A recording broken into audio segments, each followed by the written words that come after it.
your left, look to your right, make sure you're sitting next to somebody who makes it easy to do your best work. Yes. Now's the time. Okay, cool beans. Let's get started. I am so excited to introduce to you my advisee, Lilla Holland. I have known Lilla since 5th grade, and even as a 5th grader, Lilla has just had this spark about her. Like, Lilla is just somebody that when you first meet her, you think, huh, she's kind of special. And as I've gotten to know her better as her advisor and as her English teacher, I've continued to feel that way. She is just so smart, so kind, social. She's very responsible, respectful. But I think what you'll learn about Lilla through this speech, and what I appreciate most about her, is her immense gratitude. Lilla understands the importance of feeling grateful and expressing that gratitude, and she recognizes what a great place collegiate is. So, you're ready. All right, Lilla Holland.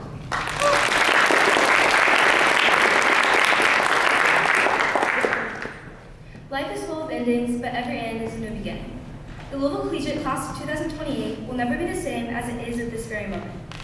For high school, students will leave and new students will come. But at no point will there be the same 65 students that I stand in front of today. Since I was 4 years old, I've held the title of being a collegiate student so close to my heart, and I believe that some of the best relationships I may ever make were presented to me by this community. I have to thank Collegiate for every little thing it has offered me and continues to offer me. Every class, field trip, practice or game, club, study hall, pep rally, and field day, including so much more, has molded me into the person who stands before you today. For that, I owe all my gratitude to Louisville Collegiate School. So although I find it heartbreaking to consider that my peers, my friends, my teammates and classmates, as well as my teachers, will all change in only a few months, I know it will be the start of something great. I also know that my collegiate experiences will stick with me forever, no matter where I am. I feel incredibly excited for this new beginning, despite the hard ending that must come with it. I hope you all can learn to look at things that way. Growing up and leading new lives can feel both sad and scary. Maybe all you want to do is hold on to that last time on the monkey bars, that last starting moment, the last time being tucked into bed, your last play day, or your last day of school. But you can't hold on to the past forever. Sooner or later, you may loosen your grip on those moments and welcome the new ones. But that is not a bad thing, it is simply a part of growing up. Since 5th grade, lacrosse has been my favorite sport. Not only has it allowed me to grow a real passion for something, but it's also taught me to set goals for myself in ways other sports couldn't let me. Wishing to follow in the footsteps of my older sister, Cora, I knew I wanted to play from a young age. I remember participating in my first mini scrimmage in 4th grade, while it was an accomplishment to scoop the ball at all. Since then, I feel genuinely proud of how far my friends and teammates have come and continue to go with the sport as a whole. I'm so grateful to be on teams in general, as I feel it creates a special kind of friendship that is supportive in such specific ways. For example, seeing your teammates score the winning goal could make you feel just as proud as if you were the one who scored. I find that distinct feeling is hard to harbor if you are on the field. But of course, there are so many other aspects of being a part of a team. One of my funniest memories was door dashing Smoothie King to school with one of my great friends, Alice, and quickly regretting downing both of our smoothies as practice went on. Unfortunately, not only the Champions Trace bathrooms, but also the porta potties were locked. Having no other option, Alice and I then raced across the street to the Assumption bathrooms where we were luckily let in. We threw up so much you'd think we'd be miserable, but even if we were crying, we were also laughing. And although this may have been a memory made off the field, it still shows the close kind of bonds that playing the sport has offered us. This year, history has been one of my favorite classes. Discussing cases allows me to agree or disagree with the choices people have made and consider the impact they have. Our teacher, Mr. Haas, is always encouraging us to dig deeper while voicing our opinions as to whose side we are on and why. Although my friends and I sometimes get slightly off topic, Mr. Haas is sure to get us quickly back on track with the lesson. He teaches us in such engaging ways, making all of us feel eager to speak.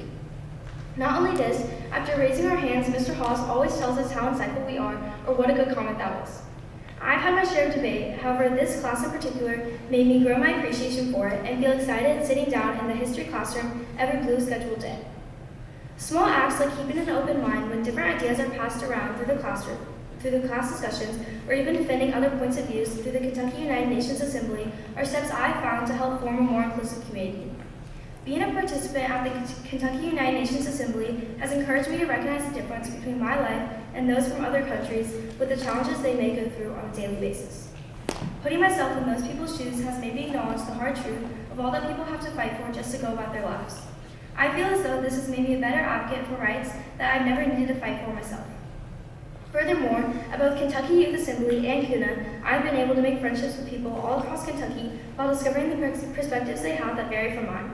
Both assemblies have helped me strengthen my public speaking abilities and say exactly what I feel without the fear of anyone judging me. So if any of the students listening to this speech are even the slightest bit unsure of attending one of them for the years to come, I would recommend you go 100%. 2 summers ago, one of my best friends, Ella, and I signed up for Moondance Adventures. This was certainly a different scene from our usual all-girl camp, as cabins became tents and sit-down meals turned into everyone eating together in Crazy Creeks. Being with all new people, we made 2 great friends who would also come together, and the 4 of us all grew very tight. Ella and I did Moondance again this summer, but it was a little different making friends in the beginning. Some of the girls did not connect with us at first, which only brought us closer together. I ended up having one of the best times of my life that trip, and I can't wait to go again this upcoming summer. Friendships made on Moondance are so special as the experiences you endure are like no other.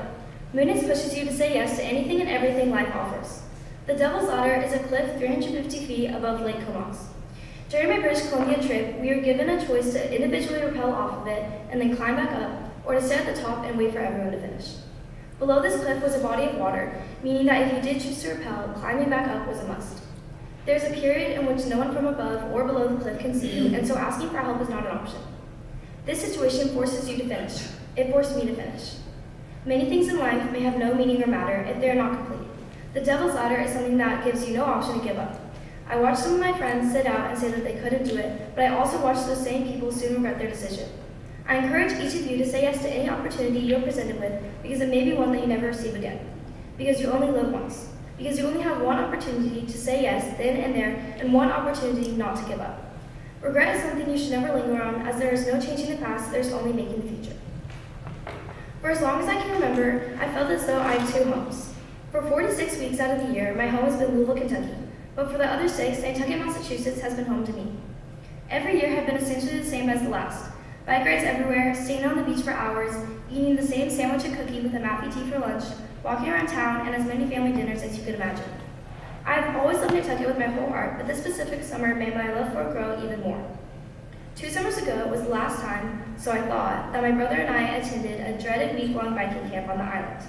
When we found out we were in fact doing it this summer, my brother and I repeatedly begged my parents not to make us go, as this was the last thing we wanted to spend our time doing, but they were set. We would go to the camp, and there would be no complaints either. We didn't know it at the time, but since our birthday fell in the middle, Alzie and I were actually able to be in the group with rising freshmen. So from the very first day, I knew it wouldn't be like before. Izzy and Lilla were 2 friends that we met that day and ended up seeing every day that followed. Immediately, our idea of Nantucket expanded. We formed closer bonds than any other years before. Whether it be walking around Children's Beach at night, getting acai bowls every day we could, or ordering yellow rice and a frozen pink lemonade from Surfside, new traditions were being created as the summer went on. Anytime we could, Alzie and I were with our new friends, and every night was better than the one before. Although we were initially upset at the thought of going back to this biking camp for only a week, it actually gave us 2 people we could be friends with for a lifetime, and I couldn't imagine having not gone. I realized that this is supposed to be all about me, but I really could not deliver a speech about myself without also telling you who has made me who I am. My teacher, my advisor, but also my friend. For some people, it may be a difficult task to achieve the last thing while also being the first 2 things, but Ms. Pino has done just that. When my friends and I circle her desk, she's never hesitant to encourage us to tell her about our lives. This is because she truly cares for each of us and ensures that we know it too. Every morning, I feel happy walking into the classroom being welcomed by her bubbly personality and positive attitude. An environment like that is how any student would want to start their day. She recently told me, "I know you're ready," and something small inside gave me the hope that I was. I would say the goal of many teachers is to give their students hope for the future, so I want Ms. Pino to know that that is exactly what she gave me, and I can't thank her enough for it. I look forward to continuing the year with her amazing kind support.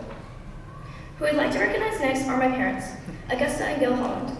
Since I was little, they've always been there for me, whether that be with open arms or a helping hand. They've given me so many amazing opportunities, but most importantly, they've given me love. Not only have they given it to me, but they've also taught me how to love. I know that their love for me is unconditional, and I hope they know mine is for them too. I can't imagine where I would be without them, so I feel immensely grateful knowing that I never have to. I know I am so lucky to be raised by such incredible people that I genuinely look up to. On every holiday without fail, my parents give me and my siblings a card including the sentence, "We are so proud of you." They celebrate any of my accomplishments, big or small.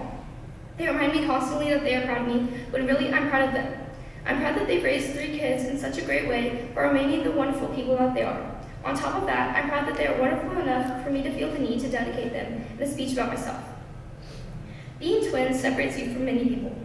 Being boy-girl twins separates you from even more. But being boy-girl twins that are best friends separates you the most. A vast majority of all the good memories I have are with my twin brother, Owsley. We've been through absolutely everything together, whether that be a fight followed by making up, sleepovers, parties, helping each other study, being the youngest at an event our parents make us go to, and immediately gravitating towards the other, or him simply being there for me when he knows I need it the most. Holland is one of the most genuine people I'm sure any of you will meet. He strives to make friendships with everyone he encounters and is so selfless when it comes to making sure someone is okay. Any of my good friends could tell you all about a time we had a fight around them, whether it was ripping out each other's hair or tickling the other till they couldn't breathe. But of course, none of this means we love each other any less. Besides, you would probably do the same if you were around a person practically every day of your life. Almost all of the faces I see in this crowd know Owsley, and that is because of the outgoing personality he continues to live by no matter how he's feeling. I feel forever grateful that he's a part of my life, or I would not be anywhere near the person that I am at this moment. I cannot even begin to list all the things I would change, but I can say with full certainty that half of me would be missing for every second I live without him. Life is full of endings, but every end is a new beginning. Middle school is ending for the class of 2028 in less than 3 months. What I ask of you in these last 3 months is to stop and be grateful. Look around at everything you have. Think of all the friendships you made here and every memory you have because of them. Many would agree that love is the key to life. That if you're not loving, you're not living. I love collegiate. I love the friends it's brought me. I love the field and the classrooms and everything they hold. I love every part of it, and I can only hope that you do too. For many of us, our chapter of collegiate is coming to a close. But instead of being sad that it is, I hope you can be happy that you have this time at all. Thank you so much.